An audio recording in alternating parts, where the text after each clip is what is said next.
three.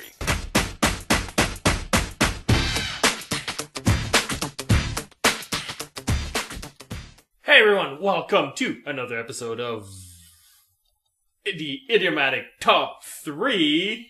I forgot. I sort of like halfway into it, I was like, what are we again? I don't know. Who are you? I am Nicholas, the video game correspondent for Idiomatic. And I am Dimitri, editor-in-chief of idiomatic.com and movie critic, or so I think. I'm pretty sure you are. Oh, well, there you go. You're the dude I send my stuff to get edited, so you're probably... Since clearly I am ill-equipped to hosting today, I'm going to let you describe what today's top 3 topic is. Alright, today we're discussing the top 3 what the fuck moments in basically medium, the mainstream medium. Yeah, in the mainstream medium, I want to stress because we were discussing how to do this, and I was like, oh, well, there's this cult movie and that cult movie. I was like, oh my god, I can't... No. For this episode specifically, we are only including mainstream entertainment. So no cult movies, House Soup, really messed up, not going to talk about it. No obscure game that only 3 people have played in Japan somewhere. Exactly. That's messed up. No exploitation B movie, none of that. So what do we mean by what the fuck moment? What we mean by what the fuck moment is a moment that happens in a movie that is so out of tone with the rest of the movie, and makes you go like, what the hell did I just see? And then the movie just goes back to its normal narrative, and it's like the movie could have done without it, essentially. Yeah. It's like you remove that scene completely, and it's like the movie still makes sense. It actually makes more sense without it. And you really wish that scene would not have been there. We have each 3 what the F moments from mainstream movies, entertainment, books, whatever. Yeah. We've actually gone all across the board, I believe, with this one. Yeah, made an effort here to make it different. Anyway, what is your number 3 pick for what the F moment? Well, it's a movie I didn't quite like. It wasn't the worst movie, but it was pretty bad, especially because it followed 2 great movies, Spider-Man 3. Where Peter gets the Venom costume, and all of a sudden he has like this dark shirt and dark pants, and he's dancing on the sidewalk pointing at women. I didn't quite get that scene, what they were trying to accomplish with just Peter walking, looking cool on the sidewalk. That scene led to absolutely nothing, and... It's a reference to Saturday Night Fever. Why would you make a Saturday Night Fever reference in a Spider-Man movie? I'm not entirely sure. I'm just saying, it was a reference. You're saying, what were they trying to accomplish? Yeah. They were trying to reference Saturday Night Fever. Yeah, but what did that accomplish to, how did that, it made us feel like Peter was an idiot. Was that the point of the scene? I mean, it was completely out of left field. It wasn't that funny. It was funny, I'll give it that. It was funny for the first, 2 women he pointed at, and they were like, ugh. But when it kept going on for like 2-3 minutes, and he kept pointing at women, they all kept, what's your problem, dude? It wasn't funny anymore, really. Yeah, I mean, it's a callback to the scene in Spider-Man 2 where they were playing Raindrops Keep Falling on My Head, and he has the musical montage of him being so happy not to have powers anymore. Okay. And in this version, he is so happy to have the dark suit, and so they have the same montage. It's a callback. It doesn't work. I mean, I agree with your pick. Like, it doesn't work. It doesn't work because I didn't see that at all. I'm sorry. I didn't catch that at all. Now that you mentioned it, makes sense from the second to the third, but I did not see that at all. And I think there is a legitimate joke in it, in the idea that Bad Peter is still pretty wimpy. Like, even with the influence of the evil-making suit, which is, wow, what a concept. Makes him play piano better, apparently, too, but that's another question. Whatever. He's still really pretty much of a dork. You know what I mean? Like, even the suit never really quite pushes him to being that evil. No, just mean. No, just like he's kind of a jerk. Like, that's pretty much it. Pretty much. And so there is kind of a joke in that. The problem with the joke is that it sort of removes any sense of drama, because it's like, if the worst that happens to him is that he's just kind of a jerk, then he really should keep the suit. Because he can save a lot of lives, and the downside is he'll be just slightly unpleasant. which he was still, at the beginning of the movie, even without the suit, he was still slightly unpleasant. So, failure at that point as well. Yeah. And the second reason why it sort of fails is because it ends on a really, really uncomfortable note where he harms, like physically harms a woman Yeah. that he claims to love. And, that has all those connotations of wife beating that comes with it. And you're like, you just ended a joke on beating your wife. Yeah, I remember that part. And it's sort of like, then the joke doesn't work and I have to take the concept of the dark suit seriously again. But you just took the most serious moment of his dark suit and you preceded it with a great big farce. Yeah. It's weird. Yeah, it's like 10 minutes of joke and all of a sudden, at the end wife beating, you were wrong for laughing for the previous 10 minutes. And it's like, well, gee, thanks, movie. Yeah, no, it's off. I mean, like, let's face it, the whole movie is a little bit tonally off. It goes all over the place, but... Yeah, but I really could have lived without that part, It's kind of pointless. Just go to where he harms Mary Jane without doing the whole goofy thing. I would have been fine with that. Yeah, no, I agree. It makes it a little more dramatic. I agree completely. I don't think it would have saved the movie, but it certainly would have made it less awful. Yeah. All right, so what is your number 3? My number 3 pick, I'm going to go with something that most people will have expected me to put at number 1, but I'm going to go with a scene from Kingdom of the Crystal Skulls, the latest Indiana Jones movie. Okay. And the reason why I'm putting it at number 3 as opposed to number 1 is because Indiana Jones and the Kingdom of Crystal Skulls is a really stupid movie. So the tonal shift is not that bad. You know what I mean? Because all of it's some hot mess. So it goes from stupid to slightly more stupid. Yeah, exactly. Okay. So it's like, Now, I'm not going to name the nuke the fridge moment, although that's a prime candidate. Yeah. Or the monkeys and the Tarzan noise. I was like, what the heck? Or the aliens, because, look, there were aliens on the poster. I'm not that shocked. It's the finale of the movie anyway. If you remove that part, it's like... Yeah, that's it. You remove that part, you don't have a movie. Yeah. Which would have made the movie better. Probably. You know? But no, I'm gonna focus in on a weird detail, but it's these random shots of otters throughout the movie that appear once in a while, and they just do otter thing. Like they dig holes and they come out and they look around, and the camera just like spends 2 to 3 seconds at a time in between action scenes on those freaking otters, and I'm like, what are you trying to say, Steven Spielberg? Like, what is that? Like, because it's such a weird thing to introduce in the 4th part of an established series, because it's not in the vocabulary of any of the previous films. Yeah. Like, cuddly creatures are not a thing of Indiana Jones. Not really. And it never really pays off. They're just like, here's some otters. Maybe he was trying to attract the Meerkat Manor crowd and, have them come and see the movie. There are going to be otters here. It's going to be awesome. It's really weird. It's like, okay, it's the first full-on digital Indiana Jones, and maybe we're like, hey, we can make cuddly digital creatures too. Oh, they're digital as well? Yeah. Oh, that's terrible. What is that?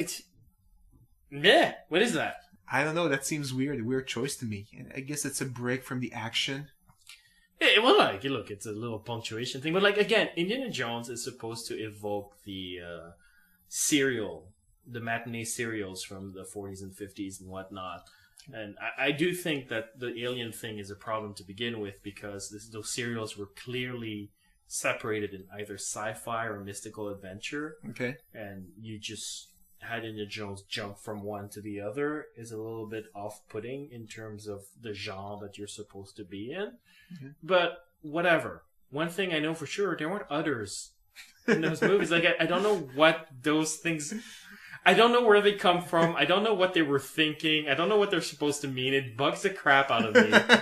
You're overthinking this, Dimitri. Maybe they're just, transition from one scene to the other, One scene, other, next scene. Right, because swipes, like the Star Wars swipe, like, no, none of that anymore. It's the new millennium. We're going to have others from now on. Of course. Anyway, moving on to number 2. What is your number 2 pick for What the F moment? Well, I'm going to have to go to video games. Yes. Something I know. A game I've played for 7 years, World of Warcraft. A great expansion that everybody was looking forward to, Wrath of the Lich King. The Lich King is a guy named Arthas that he was in Warcraft 3. He had his story there and he became a bad guy.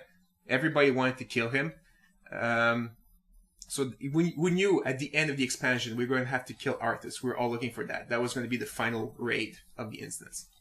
But, you can't just jump into that directly. So first raid, you have to kill one of his lieutenant. The second raid, there's this area that even he's afraid to go in, so you have to go investigate that area, and there's apparently a god dead there. That's pretty good. And then the third raid, there's an arena that's built, and you fight each other to death in the Colosseum to see if you're ready to fight the Lich King. Okay. That makes no sense. It was such an instance that was completely out of place. Why would you fight your own forces to see if you're ready and strong to go fight another guy? Why don't you just go fight the other guy directly with a bigger army instead of, waning your forces? Just story-wise, it made no sense. Maybe they had limited provisions. You could probably walk in 5 minutes next to the guy's fortress, okay? It was that close to where... Okay, that part to me doesn't make sense. Exactly. You were basically fighting at his doorstep to see, hey, look how cool we are. We're killing ourselves to see which one is going to go and kill you. You're just blocking us. We want to kill that guy. Why are you putting this in our way now? This is completely stupid. I don't know what they were thinking, honestly, making that. And a lot of people quit. They burnt out on that patch because there were only 5 bosses to kill repeatedly, and it got pretty boring, killing the 5 bosses over and over again, trying to get better gear to go kill Arthas the Lich King. So people just burned out and they quit playing before they could actually reach the goal of their, of the expansion to kill the Lich King. So that whole Colosseum thing just completely, what the hell? It's completely out of place. Yeah. How would you fix that, though? I would have fixed that by not having the Colosseum and just having, just go to Arthas directly and then... No, but if you wanted to add a little stage beforehand. A little stage beforehand is kind of tough because, you all have the expectation of, we all want to go kill that guy. That's the patch we're waiting for. They did, in Burning Crusade, the expansion before, we all wanted to go kill that one guy who was the leader of, the area where we were, Illidan. But then the developers realized, hey, we can get more mileage from, this expansion. So they added something afterwards where they added, a surprise boss. And we were like, oh, he's even cooler to kill than this guy. Yeah. So it's great. Now we get to go and, kick that other guy's ass. So you do the same thing here, you don't make people unnecessarily wait. It's like having an extra preview before the movie. It's like, no. Enough with the previews. I want to go see the movie. How would you know if there was an extra preview? It's like I don't count the previews. It's not like I'd be like 3, 4, last one, buddy, last one. I know, but after 20 minutes of preview, you're like, show me the movie already. So just go directly to Arthas, and then if you want something afterwards, make it so that you killing Arthas, messed up something, and you have to go and fix it, or move the story that way. The Colosseum was just everybody, even the developers after a while said, yeah, that was a stupid idea. So, oh, really? Yeah. Oh, at least, I actually, as an aside, I like it when artists and entertainers sort of gladly admit going yeah, look, we tried, but it failed. Yeah. That happens. I wish more entertainers would just flat out admit look, we thought we were doing something and it turned out we messed it up. That happens to everyone. I don't perform 100% on my job every day. For example, this podcast is turning out pretty crap. Exactly. I wish they do more of that. Yeah, I know. That's a good thing to do. But yeah, it was really a pace breaker. It was. You're all right, we're ready for this guy. No, okay, you have to wait another 6 months. Damn it! Anyway, what is your number 2? My number 2 pick is a novel. Okay. Now, some of you may be following the Hannibal television series. They've adapted the character from Silence of the Lambs into a television series. Okay. Pretty good stuff overall, and it made me think of the novel Hannibal. That's what they based Silence of the Lambs on, I'm guessing? Actually, no. Silence of the Lambs was its own novel, okay. Which was sort of a follow-up to Red Dragon. Red Dragon is the book that introduced Hannibal Lecter. Okay. And then it followed up with The Silence of the Lambs, and then Silence of the Lambs, they made the movie. It exploded in popularity, so of course Harris, not a fool, wants to make money, decided he was going to ride on the coattails of that and produce another book called Hannibal. Oh, that's interesting. Now, Hannibal is awful because it's a total cash grab novel. It's really bad. Cash grab novel seems so weird to me because novels take time to, Yeah, they take time, but time and effort. I guess movies and TV shows do take time. yeah, exactly. So, So, you're right. cash grab is cash grab. Yeah, good point. And it's just full of random bursts of violence, and any of those kills could be used as an what the F moment because it's so over the top in its violence. Because at the end of Silence of the Lambs, Hannibal escaped, of course. Yeah, And he's going around killing people. Yeah, it's fun. of course. And it's so gruesome and so gratuitous, it completely takes you out of the book because you're sort of like, it's just gross, and you sort of, the story interrupts for pages after pages after pages of gross, you know what I mean? That would seem to me pretty boring to read after the first one or two, and then you another murder, really, and then you flip a few pages. Okay, murder ends here. Let's start reading over. Exactly. And the scene I want to focus on is the one where he decides to eat a man's brain while the guy is still alive. That's impossible, but okay. And it's just so over the top and weird, and why am I reading this?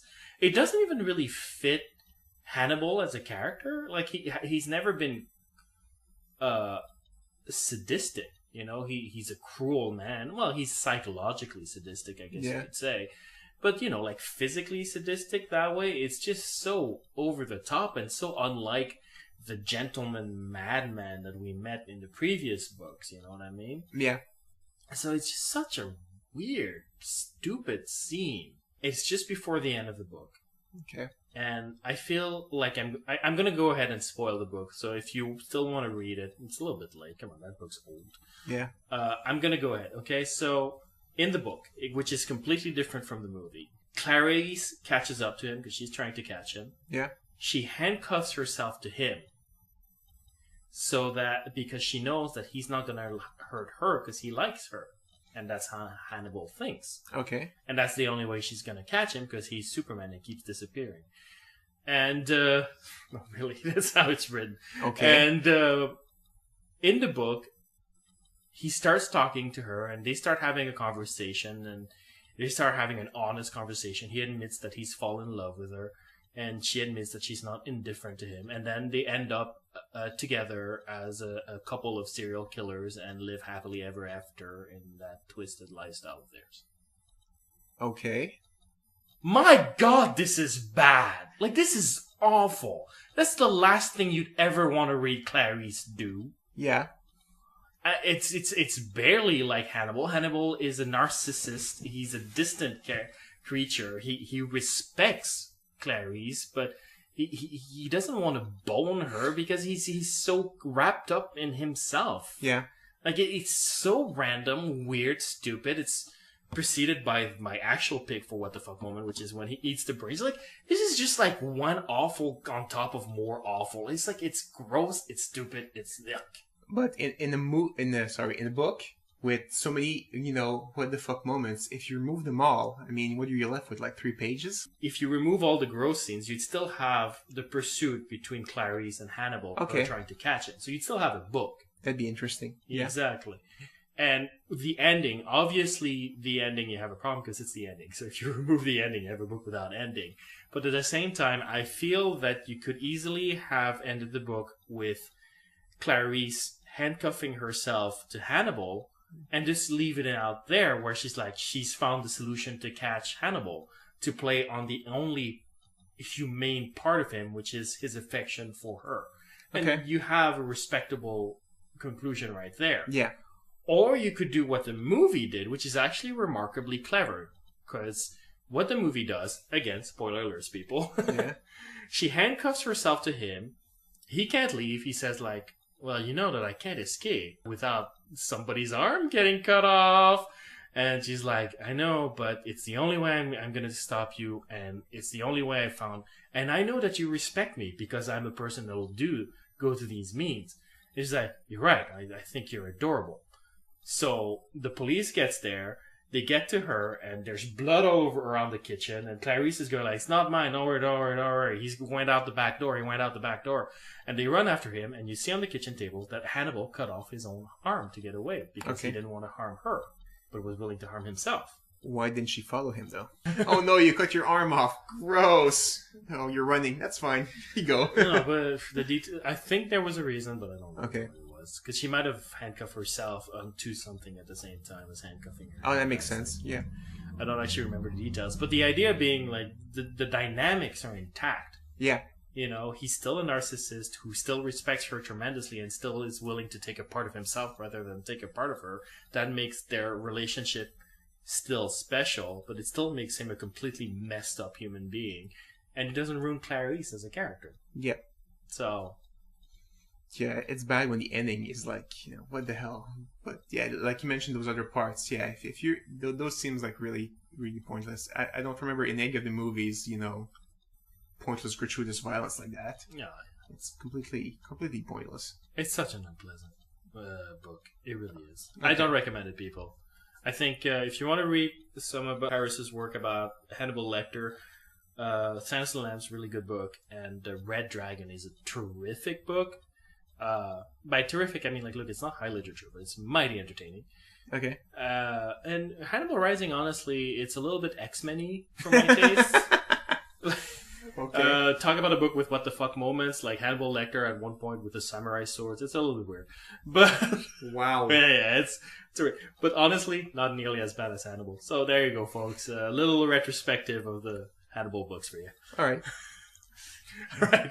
On that completely, equally, what the fuck digression. Yeah. What is your number one pick for what the F moment in entertainment? Well, I'm going to use a novel as well. And you're going to get plenty of hate mail for that one as well, because it's a very, it's a part of that novel that's very divisive. Some people love it, some people hate it. There's nobody that's kind of like, about it. If you look at The Lord of the Rings by Tolkien, The Fellowship of the Ring, all those chapters that deal with Tom Bombadil, who's basically a guy that shows up and sings to the hobbits and takes them to dinner and then whatever else. Completely pointless. They just meet him and then he drops them off. And then that's it. He has no other role in that book. He's just there to sing songs, basically. Well, he's a transition from The Hobbit. I find like he's sort of a leftover from The Hobbit. Like, you feel a little bit like the beginning of The Lord of the Rings was a chapter or two that Tolkien had from The Hobbit and went like, there you go. That's possible. Those are the Tom Bombadil chapters. That's possible because, yeah, those, the beginning is so much longer than the end, when in terms of writing. But my God, those chapters just pointless and painful to read. And I usually skip them when I read the novel and I reread them. I just, okay, Tom Bombadil, I just skip them completely. And thank God they did not put those chapters in the movie, because that would have been terrible. Like, I wouldn't mind seeing Tom Bombadil in the Hobbit movies, though. Like, to be honest, because I always found he belongs in the Hobbit. He's sort of in tune with what the Hobbit was. I guess, yes. I'm not sure that's the way they're making the movies right now. Mm-hmm. But, I would see him so much more in the Hobbit than in Lord of the Rings. In Lord of the Rings, he's just, hey, there's this guy. Okay, he's gone now. Let's move on. Yeah, you never hear of him again, ever again. At all. They kind of mention him at the council, we could give the ring to him because he doesn't give a damn. I was like, that's a bad idea. Okay, let's just move on. It was such lip service. Yeah, pretty much. When I was young, I read it, and I hadn't read The Hobbit yet. I didn't mind it because it's, it's pretty early in the book. I thought that's what the book was going to be like, right? Okay. I was like, oh God, this book needs editing because, like, the fucking songs. Like, enough with the goddamn songs, you know what I mean? Yeah. But then the book gets grimmer and grimmer and grimmer, and yeah, in retrospect, you're like, that's an odd beginning to that story, Yeah. But it's not like I read it and I was like, this is so unpleasant. Because as much as I thought the books needed editing at the beginning, I was halfway into it, and then when they reached the Two Towers, and I think it was chapter 10, that is just a description of said towers. Yeah. Yeah, like, a few, Tolkien. Like, you know what I mean? Like, come on. No. So Tom Bombadil is sort of like, I don't hate him any more than I hate chapter 10 to 2 Towers. Okay, I see. But but you said that you hated the Tower chapter, so you hate I get what you're saying, but he's a very polarizing figure in that book, but I think he's completely useless. That said, what is your number one? My number one pick for what the F moment is from the movie The Matrix Reloaded, sequel to The Matrix. Okay. And prequel to The Matrix Revolutions, I guess. I guess, yeah. I don't know. No, that doesn't work that way. The movie comes out before the other one. It's not a prequel. It's just the natural order of things, I guess. It's true. Alright, so The Matrix Reloaded, controversial movie in retrospect. Like, a lot of people are going like, it's terrible and whatnot. I still think it holds up very nicely. Yeah. It is let down by the fact that it's one cliffhanger leads you into Matrix Revolutions, which doesn't hold up quite as well. No, it really doesn't. And I bet a lot of people think I'm going to talk about The Architect, but I actually liked The Architect. I thought he was talking a little fast, but I liked him. I thought that was part of his charm, to be honest. Okay. And I like that this big action extravaganza, because like at this point, we've seen the castle scene, the highway scene, you're all pumped up, and now Neo is flying across the screen, and you're like, ah! And then it's just like, climax, let's talk. Let's sit down and talk. And I'm like, I can understand how some people would see it as what the fuck moment, but I was like all into that. I was like, yeah, I've seen enough action. I'm ready for some talking. Like, this is actually kind of fun. Yeah.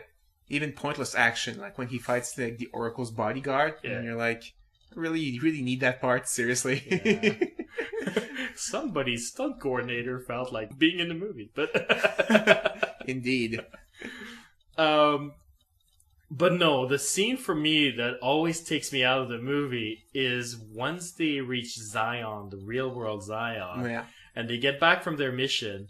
And they talk to the council, and the council is apparently led by a bunch of morons.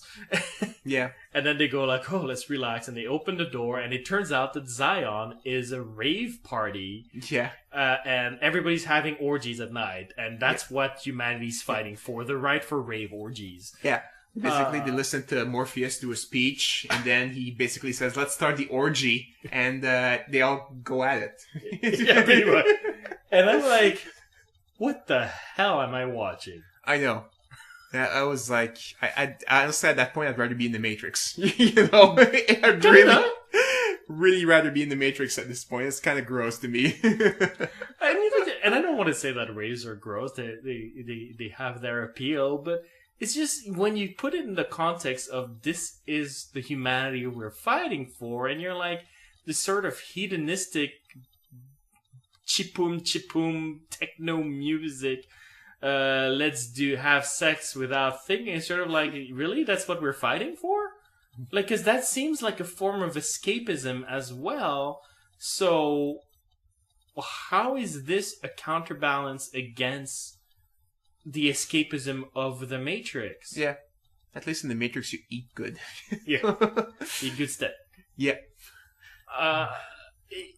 It feels to me that if you're going to show Zion as a society worth protecting, that they should reflect a set of values that have nothing to do with escapism, just to be thematically consistent with the idea that escaping to the Matrix is wrong. Yeah.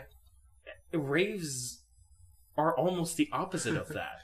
You're literally dancing your woes away and taking drugs to sort of momentarily forget your responsibilities. To be fair, they didn't show them taking drugs, but you know. But that's what a rave evoked. Yes, it is true that those images really evoke, you know, like, you know, seriously having sex in the middle of everybody and not caring. You're like, it really is escapism. It's like you're in your own thing and you don't care about anything that's happening around you. It really is what that was. And the thing is, the weird thing about it is you didn't need to show us why humanity needs protecting, because your viewers are human, and therefore would naturally assume that humanity is worth protecting. Yeah. Case in point, the first Matrix, we never actually see Zion, really. No, we don't. We still want to protect humanity from the evil robots. Why? Because we're humans. We don't like evil robots. Yeah. So you could easily have done Matrix Reloaded without that bloody scene. I think robots, there was listed like four things that you don't need explanations to be evil and to, you know, so that humanity is good. And robot was like the top one. There's like alien, Nazis, and another one that I forget, you know, that you... Demons. Yeah, I think that was it. Yeah. So it's like you don't need any motivation. Humanity is right in this case, you know? It's just...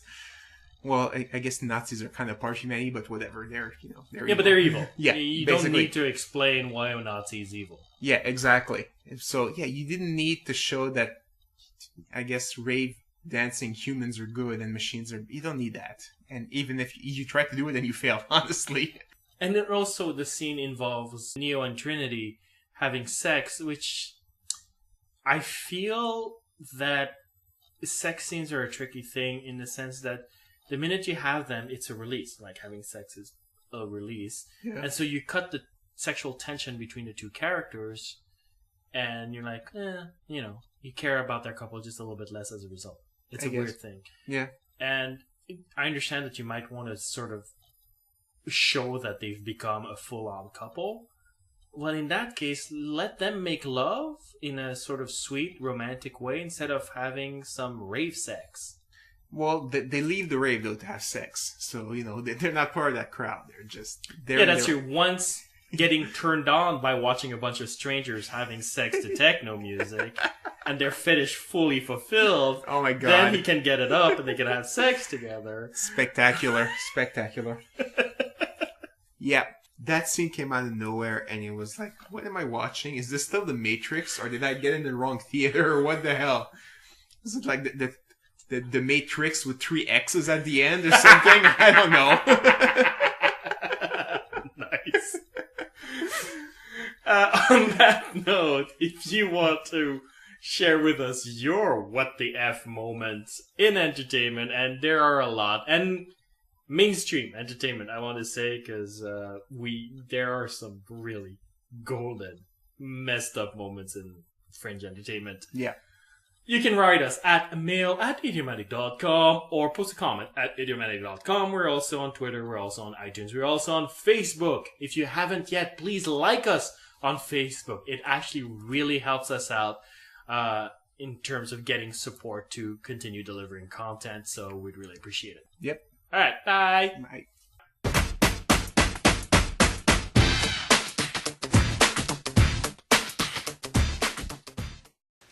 2, 3.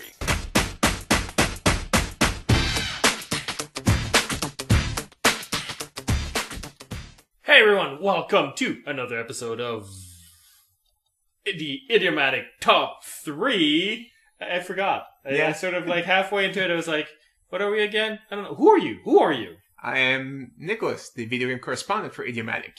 And I am Dimitri, editor-in-chief of idiomatic.com and movie critic, or so I think. I'm pretty sure you are. Oh, well, there you go. You're the dude I send my stuff to get edited, so you're probably since clearly I am ill-equipped to hosting today, I'm going to let you describe what today's top 3 topic is. Alright, today we're discussing the top 3 what the fuck moments in basically medium, the mainstream medium. Yeah, in the mainstream medium, I want to stress because we were discussing how to do this, and I was like, oh, well, there's this cult movie and that cult movie. I was like, oh my god, I can't. The piano better apparently too, but that's another question. Whatever. He's still really pretty much of a dork. You know what I mean? Like, even the suit never really quite pushes him to being that evil. No, just mean. No, just like he's kind of a jerk. Like, that's pretty much it. Pretty much. And so there is kind of a joke in that. The problem with the joke is that it sort of removes any sense of drama, because it's like, if the worst that happens to him is that he's just kind of a jerk, then he really should keep the suit. Yeah. Because he can save a lot of lives, and the downside is he'll be just slightly unpleasant. Which he was still, at the beginning of the movie, even without the suit, he was still slightly unpleasant. So, failure at that point as well. Yeah. And the second reason why it sort of fails is because it ends on a really, really uncomfortable note where he physically harms a woman. Yeah. That he claims to love. And, that has all those connotations of wife beating that comes with it, and you're like, you just ended a joke on beating his wife. Yeah, made an effort here to make it different. Anyway, what is your number 3 pick for what the F moment? Well, it's a movie I didn't quite like. It wasn't the worst movie, but it was pretty bad, especially because it followed 2 great movies, Spider-Man 3, where Peter gets the Venom costume, and all of a sudden he has like this dark shirt and dark pants, and he's dancing on the sidewalk pointing at women. I didn't quite get that scene, what they were trying to accomplish with just Peter walking, looking cool on the sidewalk.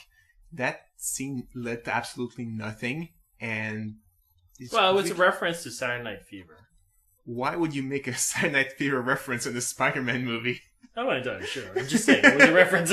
You're saying what were they trying to accomplish? Yeah. They were trying to reference Saturday Night Fever. Yeah, but what did that accomplish to how did that it made us feel like Peter was an idiot? Was that the point of the scene? I mean, it was completely out of left field. It wasn't that funny. It was funny. I'll give it that. It was funny for the first, two women he pointed at, and they were like, ugh. No. For this episode specifically, we are only including mainstream entertainment. So no cult movies. No, House Soup, really messed up. Yeah. Not going to talk about it. No obscure game that only 3 people have played in Japan somewhere. Exactly. Messed up. No exploitation B movie. Yeah, none of that. So what do we mean by what the fuck moment? What we mean by what the fuck moment is a moment that happens in a movie that is so out of tone with the rest of the movie and makes you go like, what the hell did I just see? And then the movie just goes back to its normal narrative, and it's like the movie could have done without it, essentially. Yeah. It's like you remove that scene completely, and it's like the movie still makes sense. It actually makes more sense without it. And you really wish that scene would not have been there. We have each 3 what the F moments from mainstream movies, entertainment, books, whatever. Yeah. We've actually gone all across the board, I believe, with this. But when it kept going on for like 2-3 minutes, and he kept pointing at women, they all kept, what's your problem, dude? It wasn't funny anymore, really. Yeah, I mean, it's a callback to the scene in Spider-Man 2 where they were playing Raindrops Keep Falling on My Head, and he has the musical montage of him being so happy not to have powers anymore. Okay. And in this version, he is so happy to have the dark suit, and so they have the same montage. It's a callback. It doesn't work. I mean, I agree with your pick. Like, it doesn't work. It doesn't work because I didn't see that at all. I'm sorry, I didn't catch that at all from the. Now that you mentioned it, makes sense from the second to the third, but I did not see that at all. And I think there is a legitimate joke in it, in the idea that Bad Peter is still pretty wimpy. Like, even with the influence of the evil-making suit, which is, wow, yeah. What a concept. Makes him play